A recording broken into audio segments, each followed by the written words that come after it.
ये मामला नंदनवन इलाके का है, जहां परवेज अहमद उर्फ शरीफ पटेल अपने बिलाल एंटरप्राइजेस कार्यालय से इस ठगी के रैकेट को संचालित कर रहा था।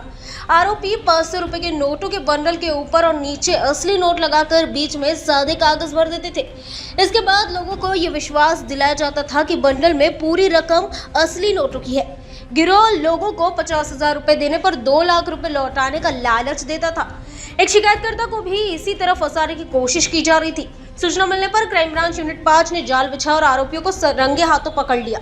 कार्रवाई के दौरान पुलिस ने नकली नोटों के बंडल, कई mobile phone, Honda city car और बोलेरो वाहन सहित करीब 20 लाख रुपए से अधिक का माल जब्त किया है।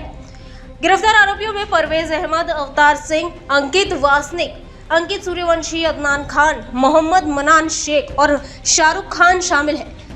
इस गिरोह का सरगना परवेज अहमद बताया जा रहा है, जिसके खिलाफ इससे पहले भी मगोगा के तहत कार्रवाई की जा चुकी है।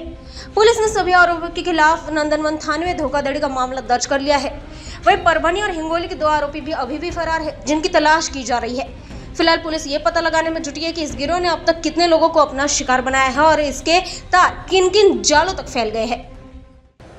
त्यावेळेला त्यांनी असं सांगितलं की 4 पट आम्ही पैसे देऊ असं त्यांनी सांगितल्यानंतर आमच्याकडे जो कंप्लेंट आला, कंप्लेंटनंतर आम्ही ट्रॅप रचला आणि तो ट्रॅप रचल्यानंतर ती टोळी आम्हाला मिळून आली। ते काय करायचे की ते नागरिकांना आमिष दाखवायचे आणि त्याच्यामधून ते 4 पटीचा आमिष दाखवायचे आणि आमिष दाखवल्यानंतर ज्यावेळेला कंप्लेंट त्या ठिकाणी जाईल त्यावेळेला त्यांची जी ओरिजिनल रक्कम आहे ते रक्कम ते एकतर ते फसवून त्यांच्याकडून काढून घ्यायचे किंवा पोलीस आले असे सांगून त्या ठिकाणी त्यांना पळवून लावायचे। असं करून त्यांना जे फसवण्याची ती टोळी होती अशा कंप्लेंट आली होती। त्याप्रमाणे हे गुन्हा दाखल केलेला आहे।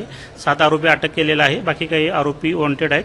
त्याच्यामध्ये जवळजवळ 7 आरोपींचे 2 वाहने, 2.5 लाख मुद्देमाल आणि त्यांचे जे बोगस त्यांनी बंडल नोटांचे केले होते ते सुद्धा त्यांचे पकडलेले आहेत। पुढील कारवाई सुरू आहे। मुख्य आरोपी परवेज अहमद आहे आणि त्याच्याबरोबर 6 लोक आहेत।